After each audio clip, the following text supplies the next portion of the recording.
Yeah.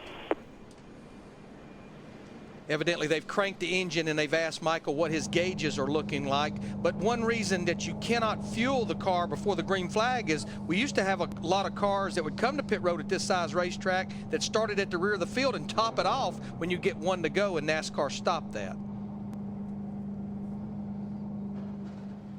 Now these laps are still pace laps. No laps have been counted.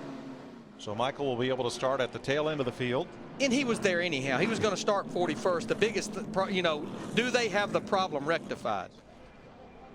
I don't think it'd be too hard to see, because based on the way it was when they found the problem. Now that's not water on the track there going down the back where they are right now. Those are ground spots where they've ground some bumps out of the racetrack. The Oscars are tonight, of course, and Chris Devoda had a chance to talk to some of the drivers about their picks. I love movies. I mean, pretty much that's all I watch. I don't do a whole lot of TV. If I do watch television, I'm usually on the movie channels watching movies. The most recent movie that I saw was The Bucket List, and so those two characters did great. If they can get a dual role and pick up an Oscar at the same time, they both did great. Jack Nicholson and Morgan Freeman. American Gangster was pretty cool. I love going to the cinema, watching the movies, but if you ask me what I watched in the last 3 months, I couldn't tell you. If someone were to play you in a movie, do you have an actor that you really enjoy or you think would do a good job portraying Bobby Labonte? I don't know. George Clooney would be one, I think, just from the Oh Brother, We're Out There and the few times I've seen him, I think that would be kind of good. What kind of movies do you like? Comedy, everything but horror movie, to tell you the truth. I couldn't stand a horror movie. You don't like them? It's just I can't watch it. Look at this guy. How do they make this? Old School or Wedding Crashers, Adam Sandler movies, stuff like that. It's more comedy. When there's a lot of suspense, I just, I'll jump watching cartoons. What do you think of Adam Sandler as Kyle Busch? Could fit. I think more like Will Ferrell myself. No, we've seen that movie. We were in that movie, and it was kind of fun. I'm going to tell you something. He's going fast. All right, yeah. Steve.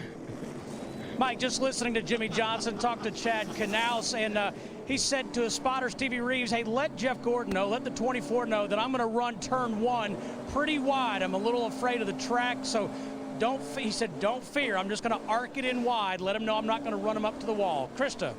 The update on the 55, it was a Wiggins clamp that had fallen off. They just got on the radio and said, Michael, take a deep breath, collect yourself. Let's go. Ready to go green. Field in the back straightaway after a long rain delay. We're ready to race. There was a guy named Waterman that caught a lot of heck at one time. Now there's a guy named Wiggins, I guess, somewhere. He's kind of having a sleepless day.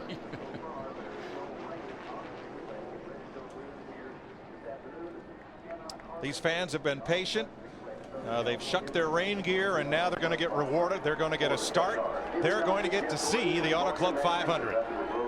We get this thing going, we get that vortex working, we're going to be on it. Great shape. We're going to be in good shape.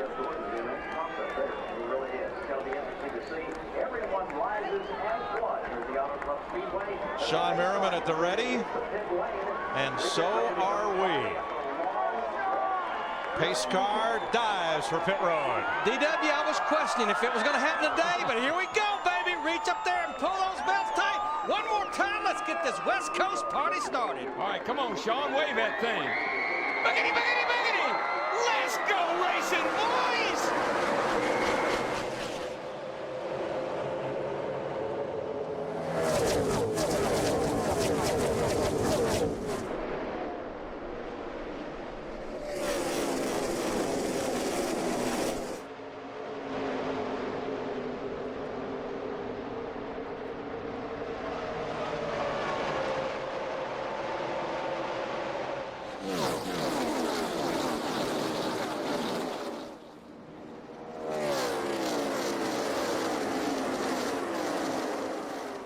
Somewhat tentative first lap for all drivers but one. Jeff Gordon speeds away from the field to lead the first lap. Well, he was fastest guy in what little practice we had yesterday. And, buddy, he's taking advantage of starting up front. He is out of here. Let's remember the hole he started in last week, finishing 39th. He led that lap. That's 5 bonus points.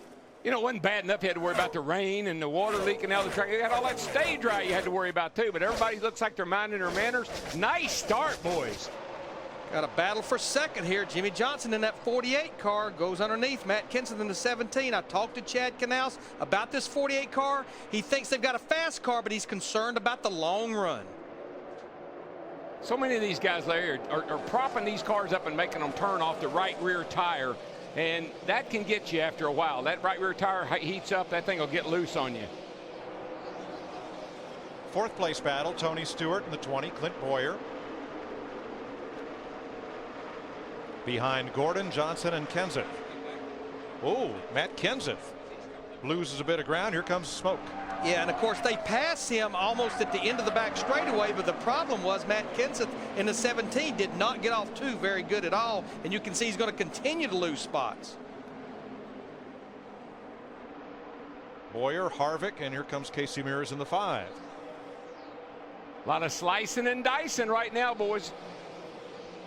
See that 2 car? Of course, he had to start in the back because he didn't have any points. And so he had to start in the back, and he's been coming through the field in a hurry. That's right. Kurt Busch started 36th. Earned that spot as one of last year's winning drivers, not in the top 35 owner points. And if you and Larry want to explain all that, y'all go right ahead. We did twice while you folks were talking about movies downstairs.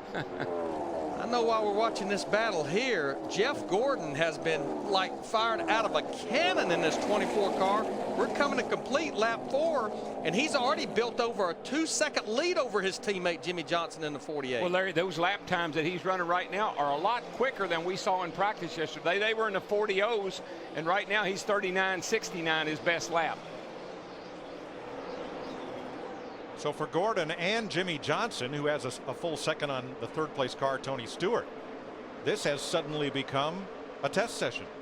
But back here at 6th place, where Casey Mears is trying to put the pass on Matt Kenseth, a whole different story. Well, Matt Kenseth at 17, he's just in a little bit of trouble right now. Until the first caution or the first pit stop, a lot of these cars may be off a bit because of the limited amount of practice. But some of these guys back here, they'll get them a lot better before the day's over.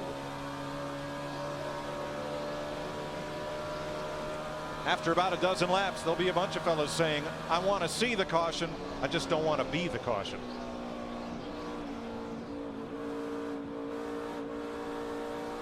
You hear Jeff Burton feather the throttle. Man, he is working. And Casey Mears has been perhaps where he was in practice, up against it. The wall, that is. Casey Kane in the 9 car. Kane, excuse me. He has definitely been working that high line, and the car just got loose up off of 2. Yeah. He popped the top on that baby.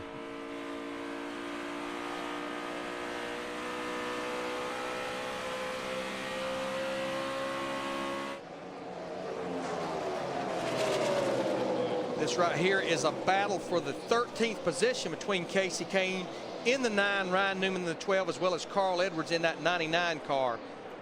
And, you know, one of the things that we left Daytona, all of us did, excited about this new car. The racing that we saw down there and the job it did down there. The concern we all had was when we get to this racetrack, what kind of show we're going to see today. Here's the car I've been watching. We talked about him a lot in the pre-race. Kyle Busch in that 18 car. He started in the 22nd position. He's going to crack the top 10 before lap 8. We're coming to lap 7. He is on the move. Yesterday in the truck race, Larry, he started 20th. On lap 8, he was running 6th.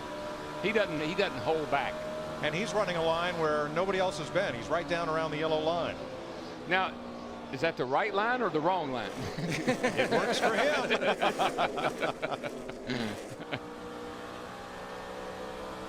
Steve?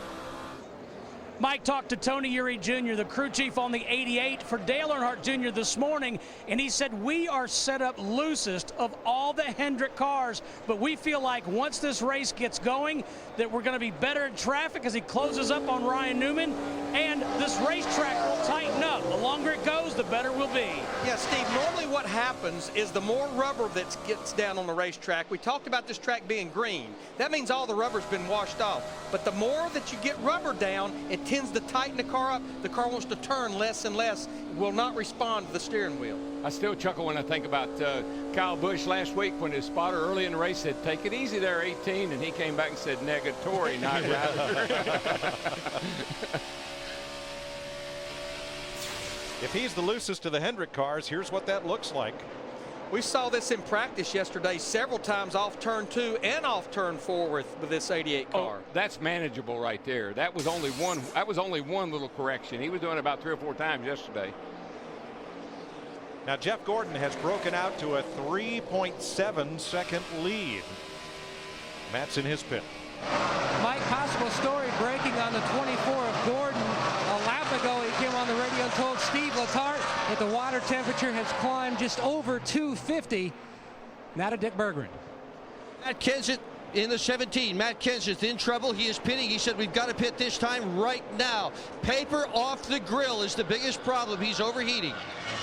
And that could be what is going on with that 24 car. You can see it right there, a little bit of paper, and you can see, look at the bottom of the right side of the windshield. That's the overflow tube. So no, there's no question he will go a lap down here on lap 10 of the 17 car. That's a function of that splitter design. There's a shelf there below the bumper, Mike, and debris can pile up there. Yeah, that black part at the bottom there is not open. Actually, the part that's open is up under the bumper there, and that's where that paper was stuck. Now, we were just looking at the nose of the 24 car. I didn't see any debris on there, but Darrell, what I'm seeing, they've got an awful lot of tape on the nose of that race car. Well, they really do. And if he's running that hot out front like this with nobody around him, he's really got a problem. He's going to have to do something pretty quick. Now, the reason they put tape on the nose is the more tape you put there, it helps the front tires bite, puts downforce in it, plus it reduces the drag on the straightaway. Dick, what was on Matt Kenseth's car? Well, at least this stuff, Mike, and probably a little bit more. There were a total of 3 pieces of debris, and these are 2 out of the 3. So as you can see, that would clog the radiator quite well. One is a paper wrapper, but the other looks like a helmet tear-off. It's either that's a big piece. I think it's tear-offs off of the windshield, pieces of the tear-off that they put on the windshield. When you have this much moisture in the air, that will get those tear-offs in trouble. Big slide for Harvick there. Jeff Gordon continues to open up his lead. It's 3.8 seconds over Jimmy Johnson. We've completed 12 green flag laps with NASCAR on Fox. Didn't we see? The Auto Club 500 on Fox is powered by Q from Quaker State. Unleash all your horses. And sponsored by Toyota. Moving forward. By Sprint. Welcome to the 2008 NASCAR Sprint Cup Series. Speed is beautiful. And by Allstate. Are you in good hands? Denny Hamlin's FedEx Toyota is in the garage. He's brought out the first caution of the day by cutting down a tire going into turn 3 and slamming the wall. Here's a look.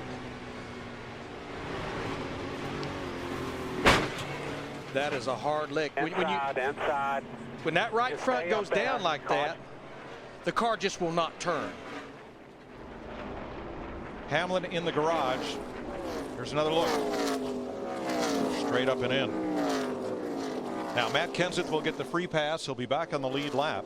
And as Hamlin was going into the wall, Kevin Harvick made a pit stop, which he completed despite the caution coming out. And so, okay, that's really bad luck, right? It's great luck. It's going to turn out to be really good luck, because see who's leading the race when this all washes out. Let's see how it plays out. Krista? Well, we saw Matt Kenseth overheat. That was also the concern for teammate Carl Edwards. Comes in for 4 tires, no changes, just a small air pressure adjustment. The big concern, though, for Carl is he can't see very well. He wanted a tear-off removed. Dick? Tony Stewart also running a bit hot in car number 20. He's got chassis problems going in and coming out. Matt? A lot of debris, Dick, on the grill. The 24 of leader Jeff Gordon.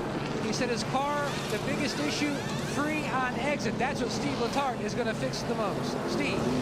Matt, Jimmy Johnson saying his car is decent. I'm a little bit tight in the center. They've made an air pressure adjustment out of the right rear tire, and they've raised the Panhard bar. Boy, it was close between that 24 and that 48 car leaving pit road. Good thing is that 48 car has that in pit box, only has to move just a little bit, but pretty much 42 cars hit pit road right then. Everyone with 16